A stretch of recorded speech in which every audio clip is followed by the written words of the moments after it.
Good morning, Danny. It seems that everyone missed the class again. So take your notebook, because we are looking to exchange rates. Okay, Mr. Cabeza, I'm ready. First I'm showing you a video, Danny. Pay attention and copy the most important parts of the video. Let's start, Prof. Danny, now that you know the theory, we will see what effect does high and low exchange rates has on the society. The advantages of high exchange rates. First, downward pressure on inflation. If the value of the exchange rate is high, then the price of finished imported goods will be low. Plus, the prices for the imported raw materials and components will reduce the cost of production for firms, which will benefit the consumer by lower prices. However, the lower prices will put pressure on domestic producers to be competitive to keep prices low. Secondly, another disadvantage would be more imports can be bought.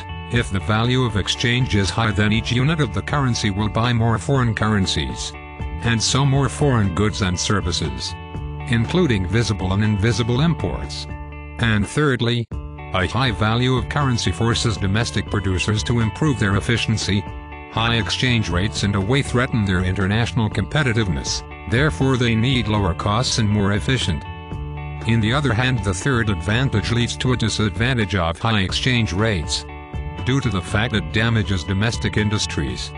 By the large levels of imports, will cause domestic producers to find that the increment of competition is leading to fall in demand for their goods and services.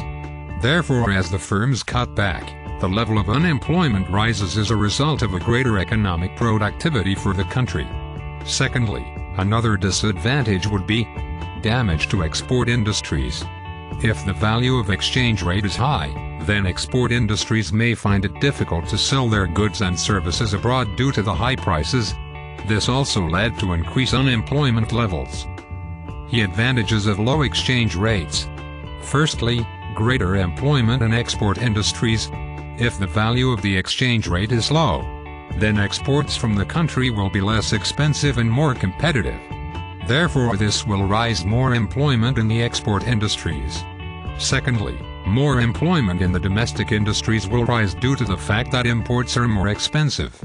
This makes the domestic consumers consume domestic goods instead of imports. Therefore, this will raise employment. On the other hand, one possible disadvantage with low exchange rate is inflation. A low value of the currency will make final goods and services, imported raw materials and imported components, more expensive. Then the factors of production needed by the firms will rise. This will lead to higher prices in the economy.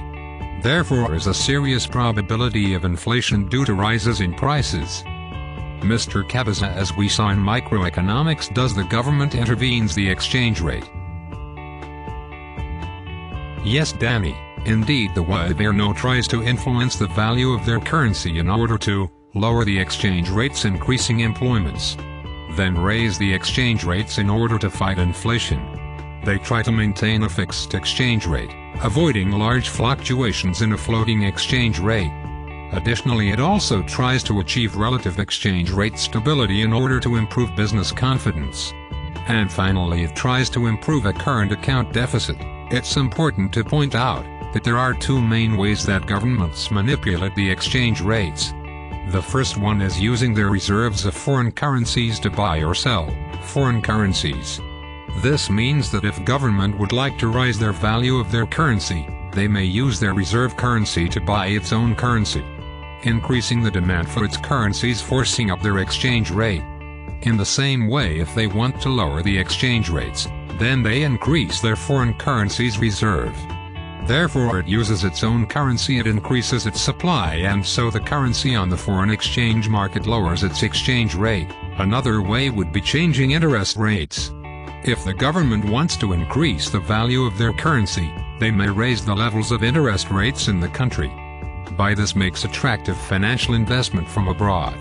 Therefore, investors have to buy the country's currency, thus this increases the demand for it and so, its exchange rate. In the same way, if they want to lower the value of its currency, They may lower the interest rates, making more attractive the financial investment abroad.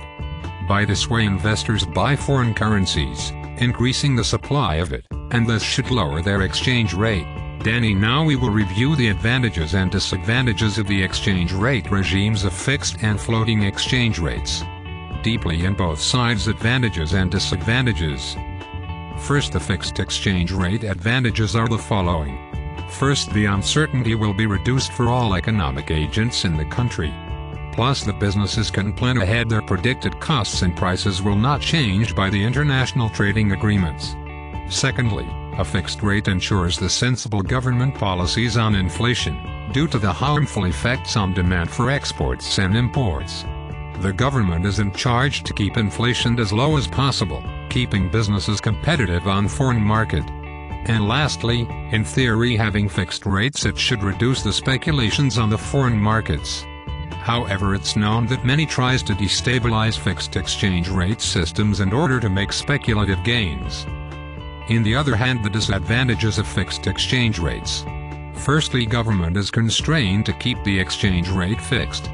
Therefore, the only way to do this is manipulating the interest rates. However, it exposes to a falling exchange rate scenario, where to fix this will require raise interest rates in order to raise demand for their currency. Plus, this leaves a deflationary effect on the economy, lowering demand and increasing unemployment, which means it sacrifices one of their macroeconomic objectives, which is low unemployment. Yes, Danny, you're right.